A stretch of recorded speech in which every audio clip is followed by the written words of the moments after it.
Narito na nagbabagang balita sa oras na ito. Natupok ng sunog ang isang imbaka ng plastic sa Tandangsora, Quezon City kanina.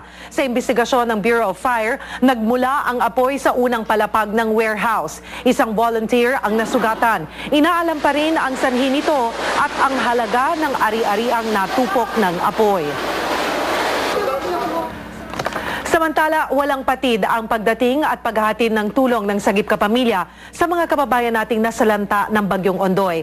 Kamustahin po natin ang Sagip Kapamilya Center sa ELJ Center Road kay ABS-CBN Foundation Chief Mistina Monzon Palma. Mistina? Okay, maraming salamat, Cheryl. Totoo yan, hindi yata napapagod ang ating mga volunteer dito. Kasama na rin ang ating mga empleyado ng ABS-CBN Sagip at ng ABS-CBN Broadcasting. Kung nahahalata nyo po, ang ating pong sanang iniipon dito at iniimbak para padala po sa ating mga kababayan ay ang mga ready to eat at ready to cook meals. Yun po ang pangangailangan na nakakaabot po sa amin. Kasama na rin po ang patuloy ng pag-pack namin ng mga personal things. Ang inapila natin kanina ay mga undergarments para sa ating mga kababaihan at kalalakihan, ang mga panty ang tawag dyan at saka yung mga undergarments, mga brief. Kasi po ito ay hindi nila nasagip sa kanilang mga tahanan nung nalunod po ang mga gamit-gamit nila sa kanilang mga bahay.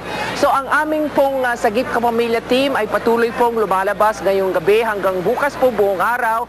Meron na naman kaming mga ibang barangay na isasali sa ating destinasyon ngayon.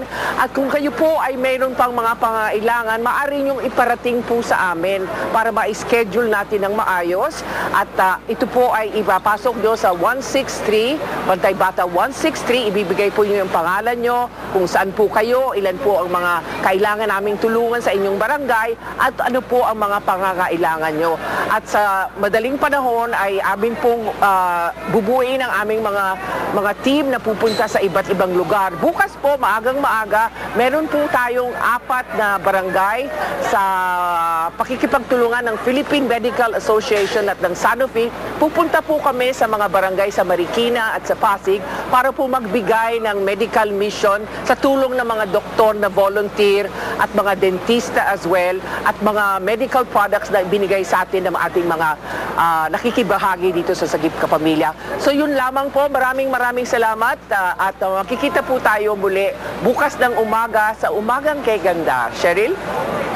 Maraming salamat, Mistina Monzon Palma ng Sagip Kapamilya. Maging una sa balita, i-text ang alert on sa 2366. At narito na ang mga balitang dapat tutukan sa Bandila.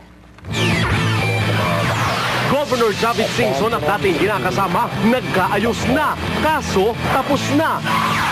Handa sa kasal, ipinamigay sa mga binagyo.